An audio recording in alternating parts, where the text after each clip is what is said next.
Thank you for that lovely introduction, and good morning, everyone. My name is Sylvia. I am a nutritionist and doctoral researcher from King's College London, and today I'll be delivering a talk linking diet and fasting with psoriasis. I'd like to open this presentation by first and foremost expressing my gratitude to the Psoriasis Association for funding our research and for supporting us throughout.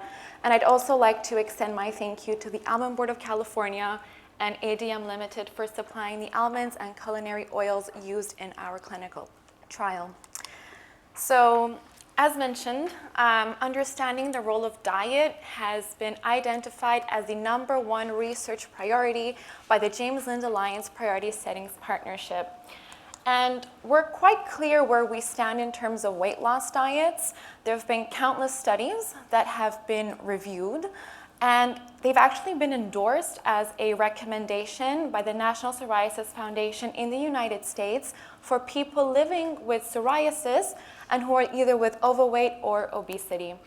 Now, for our study, we wanted to move away from that idea of restrictive, weight loss diets and shift focus on could improving the quality of our diet with the Mediterranean diet, which is a diet that is really rich in healthy fats from olive oil, oily fish, and nuts and seeds, as well as fiber from fruits and vegetables and whole grains. Could that improve the skin? But we also wish to explore a novel and increasingly popular dietary pattern known as time-restricted eating.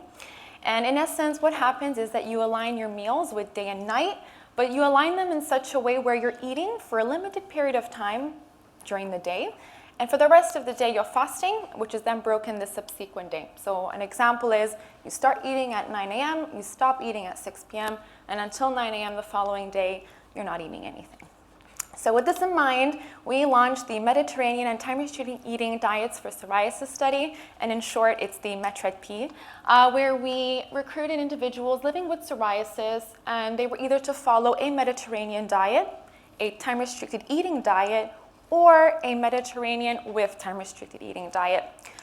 And what did it mean to be on the Mediterranean diet on our study? Well, individuals in this group, they received no kind of advice in terms of eat and stop eating and stop fasting, but rather they had specific daily targets for olive oil, fruits and vegetables, whole grains, and almonds.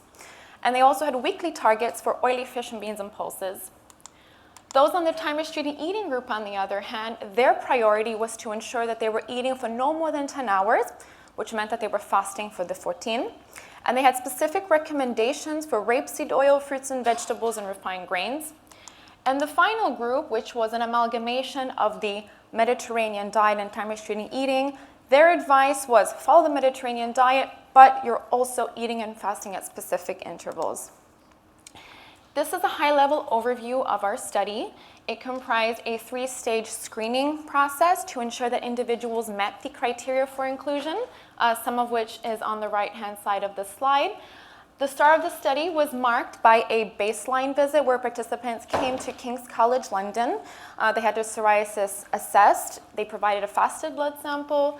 They completed questionnaires, and we took a few body measurements. And this was repeated at the end of the study, so after 12 weeks.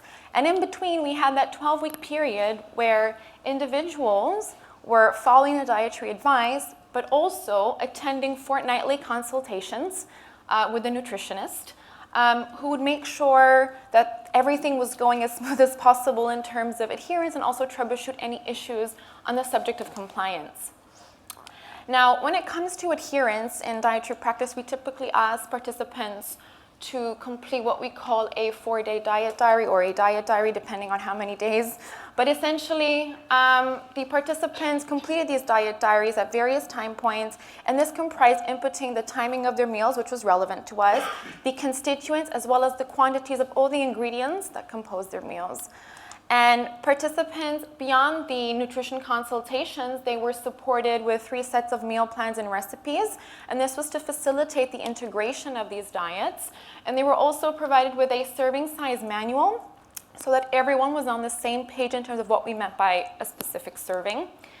Those on the Mediterranean diet groups, they were provided with an additional eating out advice manual and a shopping list, and this was to facilitate the application of the diet outside of the home or in contexts where they weren't making the food themselves. And they were also provided with food hampers with the key cupboard-friendly items of their intervention. And as you can see here, we've got some olive oil, the beans and pulses. Underneath the olive oil, there's the oily fish, and we've got the whole wheat pasta and the brown rice. The main outcomes for this study were life quality and well-being, as well as subjective and objective psoriasis severity.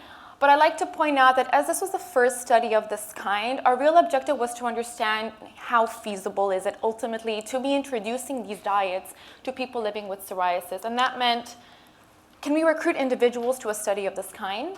Are diets of this kind acceptable, and can individuals actually adhere to them?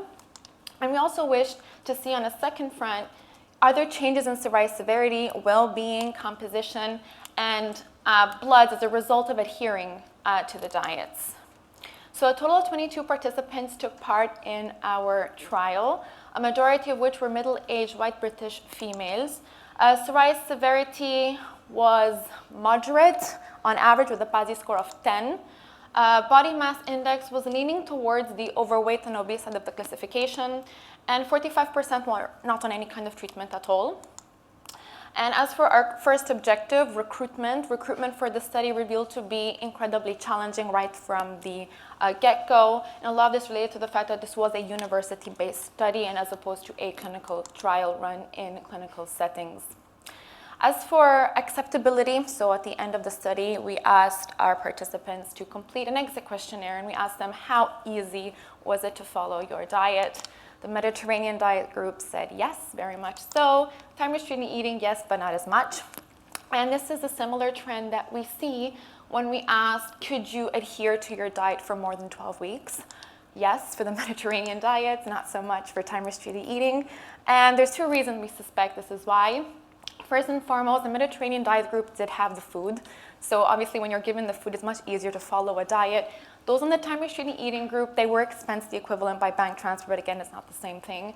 But also just one thing to point out when it comes to time-restricted eating, it's quite limiting and constraining around meal times, not just within the home, but also within work settings, as well as professional settings as well. We were very pleased, however, that irrespective of the diets that individuals were on, all participants thought an adequate level of support was provided, and they would recommend a study of this kind to others. When it comes to adherence peaked on the Mediterranean diets at week 6 with 67% of individuals on high adherence, and this divided out at week 12 with a 50-50 ratio on moderate to high adherence. And this is something that we're not really surprised about, because in nutrition research we typically see this not so much related to the diet, but having to adhere to a diet for an X period of time. On the time-restricted eating group, adherence peaked at week 6 with 73% being able to eat for less than 10 hours and to fast for at least 14. And this was maintained up until the end of the study. When it comes to improvements in skin and well-being, there was a trend for improvements across all diets in psoriasis severity and quality of life. However, what was remarkable was that well-being significantly improved in those on the Mediterranean diet only, whilst weight loss was actually more pronounced in those on the time-restricted eating group. And this raises two questions. The first question is, could we be prescribing the Mediterranean diet as a tool to improve well-being?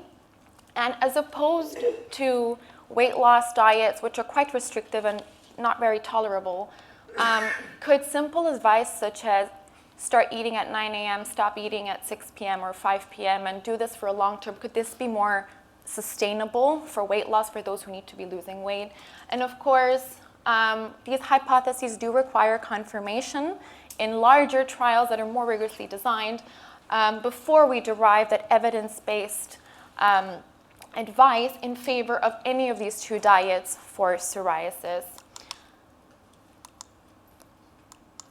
These are my references. I'd like to end by thanking my supervisors, my incredible supervisors, I should say, two of which are with us today. And I'd like to thank you for your time and your attention, and I'd be delighted to take questions from here. Thank you.